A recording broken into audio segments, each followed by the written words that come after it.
Let's look at value. What the heck is value? Why does everyone always talk about value when it comes to betting? And the reason that everybody talks about value when it comes to betting is because you cannot make a long-term profit if you do not find value. Value is the key to your success if you want to make a profit as a bettor. So let's go into that a little bit today. Let's look at that. Let's see the reason why. And there are even people out there who say that value is a myth. It's some made up term by people. This could not be farther from the truth. Value is a concept that bookmakers make their living on. So what actually is value? How does it work? And quite simply, the only way you can make a profit in sports betting, in any form of sports betting, doesn't matter whether it's horse racing, football, soccer, whatever it might be, in any form of sports betting, the only way you can make a profit is by winning more often than the odds suggest. So for example, let's take a bet, and let's say that that bet is odds of 6 to 1 or decimal odds of 7. That would say that the bookmaker, the tote pool, whoever you're, the betting exchange, whoever you're placing that bet with, is saying that that bet has a 14% chance of winning. That's what they're saying by giving you odds of 6 to 1. They're saying it has a 14% chance of winning. Now, if you know that bet has a 20% chance of winning, then you can take that all day long. You can take that all day long and you'll make a long-term profit. That individual bet, the bets on an individual basis, may not win. But long-term, if you are being paid out at odds that suggest the probability of an event occurring is significantly lower than what you know it to be, you'll make a profit. So how do you actually know whether you've got value? And that actually becomes the real question. Because whether you believe in value or you think it's some kind of made up term, ultimately, if you're making a profit from any form of sports betting, then you're going to be finding value. So the question then becomes, as we say, how do we actually determine whether we've got value or whether we haven't got value? And that's actually what it is we need to sit back and we need to figure out. And when it comes to horse racing, we need to try and determine whether we got a value on a bet. And we're not going to know whether we're going to have value on a specific individual bet. That's going to be nearly impossible for us to figure out. So what we've actually got to do is we've got to look at all of our bets over a period of time. So a month, 2 months, 6 months, a year. We've got to take a range of time. We've got to take all of our bets over this extended range of time. And over that period of time, we've got to figure out if we're finding value. And the easy way to do that is to say, let's take all of our bets over a year and see how often they won. And you're going back to our original example of odds of 6 to 1 or decimal odds of 7 is a 14% chance of winning. Let's say our average odds that we have taken on all of our bets is 6 to 1. That says that's the average odds of our bets. So we should be winning on average 14% of our races or our bets. Now, if we calculate how often we actually win our bets and we're winning more than 14% of the time, then we are finding value. We have an edge against whatever platform we're betting on, be it bookmaker, tote pool, or betting exchange. So value is key. Now, there are some ways that we can find value. And if you're a form reader out there, then I'm going to give you a quick way that it might make it a little bit easier for you to try and figure out whether a bet has value, because there's a big difference between finding horses that might win and finding horses that might be profitable to bet on. They're two very different things. Just because a horse has won the race doesn't mean it's a profitable bet.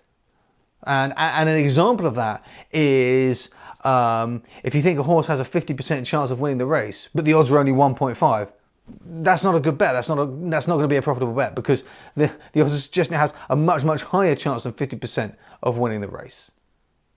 And if you made 1,000 of those bets, you'd end up in a loss. And that's where we don't want to be. So we've got to look at the long term. We've got to look at the bigger picture when it comes to value. And we've got to look at that bigger picture from the beginning. So how do we try and make sure that a bet on an individual basis has value in it, even though we may not be able to actually know for a fact whether it's got value? We've got to at least have a good idea before we risk our money. So one of the ways we can do this, if we're form reading, is to stop looking at the odds. So the first thing is you're going through the race. You're looking at the form, you're looking at the history, you're seeing whether the horse is likely to be able to perform on the current race conditions, and you're considering how it's going to compare to the other runners in the race on the current race conditions.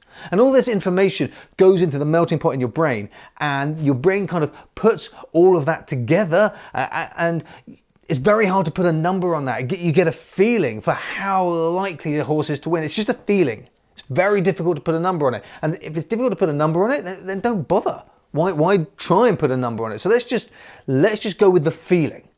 Yeah. So we've got this feeling, and we've got this feeling that these 2, 3, 4 horses, however many in the race, are likely to be the strongest. These are the horses that are likely to perform the best, to run at the best in this particular race.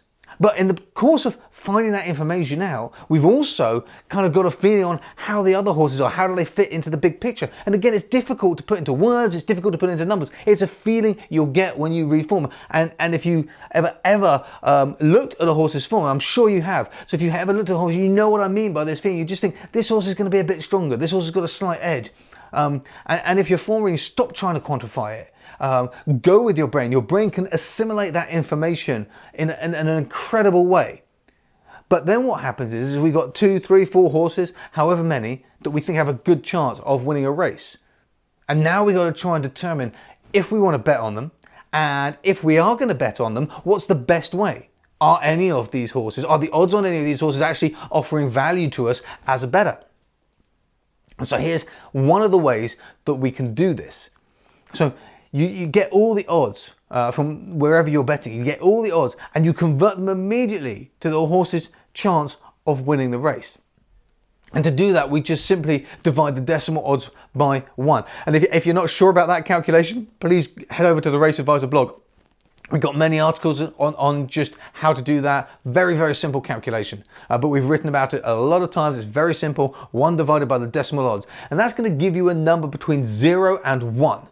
Okay, because it's a probability. It's giving you a probability, not a percentage. So it's going to give you a number between 0 and 1. To turn that probability into a percentage, so it's easier to consume, it's easier for us to understand it, we just multiply it by 100. So going back to our example again, a horse with odds of 6 to 1 or 7 decimal, we do 1 divided by 7, and that's going to give us 0.14. The probability of that horse winning is 0.14. To turn that probability into a percentage, we multiply it by 100, it gives us 14%. 0.14 multiplied by 100 is 14. That horse's chance of winning based on the odds is 14%. And we just want to do this for all the runners. You can do it on your phone calculator or on a little pocket calculator, it doesn't matter. And just note them down next to each of the horses. Note down what the market is saying the horse's percentage chance of winning is. This number now becomes something that you can process. It becomes something that our brains can actually get a hold of and understand and make use of. And with this number now, we can take that gut feeling, that forming that we did, our notes that we may have put together, the horses that we may think strongest, and we'll look at it and go, do you know what? The market says it's got 14% chance of winning, and actually there is no way I think the horse has that good a chance of winning. And if you don't think the horse has that good a chance of winning, scrub it off. You don't want to bet on it. There's no value in the bet to be had. You know? On the flip side, if you look at it and go, 14% chance of winning, no way, this has got a much better chance of winning than that. Excellent, you probably got a value bet. So, and that's a very quick, it's rough and ready, but it's a way to start using value. If you're not currently using it, it's a way to start using value in your form reading analysis and in that assessment. And it's critical that you do that if you want to try and make long-term profits from your betting, because without the value, you're not going to be able to make a long-term profit. You know, and the only other situation you may find yourself in is where you think, well, it's about right, it's about similar. So what do you do in that situation? Do you place the bet or do you not place the bet? And obviously that becomes a risk assessment, because if the odds are roughly what you think they should be, you're unlikely to have that much value in it. So the gut would say you probably shouldn't place the bet. So, and you can go back. So make a note. Make a note of the odds that you took. Make a note of what you thought the horse's chance of winning was. What percentage chance you thought. Well, the odds said that this horse had a 14% chance of winning. There's no way. It was much higher. I reckon it was at least 25, 28%. You don't have to be specific. 25, 28%, that's fine. Make a note of that. Make a note of that, because what you can do in a week, in a month, in a year, you can go back and you can look at these numbers, you can look at these notes, and you can actually, then you can calculate to see whether you have an edge or not. And then you'll know for sure whether you have an edge or not, or whether you need to do a little bit more work, you need to tighten up your analysis a little bit, however it will be. But you will know for sure once you've got a range of selections, you'll be able to actually gauge that with a certainty at that point. Now, if you prefer kind of building systematic methods for selecting instead, like a betting systems instead, where they're rules based, where you are following exact rules to find selections each day, so it's much quicker to find the selections, but you may spend the time building that structure and those rules out. Now this is different, because when you've built them out, I'm assuming that you're going to have found a profit by building them out. That's why you're following them after all. Now if you've done that, then that process will inherently have found you value, because if it hasn't found you value, you can't make the profit. So inherently you'll be finding more winners than the odds are suggesting that you should. So at that point, you don't need to worry about it too much, because the value is already inherent in the system that you've built. So those are the two possibilities. You can be on either side of the coin. However, probably one of the best ways to do it is to use the system to actually find the strongest horses that day, or to shortlist the races that you're going to focus on. Because actually it's far harder to build a rules-based approach, a completely rules-based approach. It's far harder to do that for most people than to actually form read and understand it. The issue with form reading is always time. There's not enough time. So actually you can use a system to shortlist selections, to give you a list of maybe 2, 3, 10, depending on the time available, what you got, and you shortlist them down. So these are the horses that you need to focus on, or the races that you need to focus on, and then you can go in and actually form read and do that, because the brain will be able to put connections together that are very, very difficult to do using pure rules-based methodology. So for most people, it's going to be faster, it's going to be more successful to actually use a combination of the two, to use a systematic process to strip down the number of races that you're looking at, strip down the number of horses you're looking at, to give you a short list of the strongest horses each day to focus on, and then you jump into them and do some form reading to see, actually, can they contend under today's race conditions or not?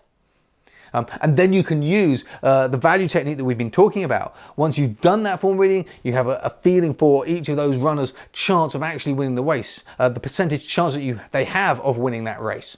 You write that down, you write down what the market is saying their chances, and then you can assess where you go from there. Do you bet, do you not bet, and how do you bet?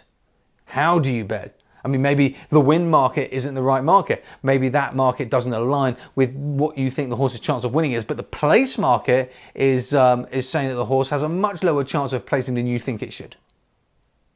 And you can then determine your bet type based on that information, that value, that risk that you have assessed, which is a far better way of doing it than predetermining, saying, I am going to place a bet in the win market, or in the place market, I am going to place this type of bet, without actually taking into account or considering the runners in the race and the risk that you have within that particular race, in that particular competition.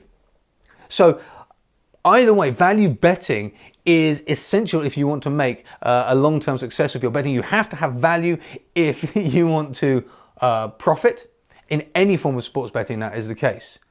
So if you're a system builder, that value should be built in. If you're a form reader, use the technique that we've just talked about to try and find that value long term. And my suggestion is that actually, if you're short of time, you use systems to narrow down the number of selections, number of races you're looking at each day, and then you dig into them and dig into the form a little bit further, spend a few minutes on each of those races to assess what you think a horse's chance of winning the races, and then you can compare that to the market to determine whether you are likely to have value or not.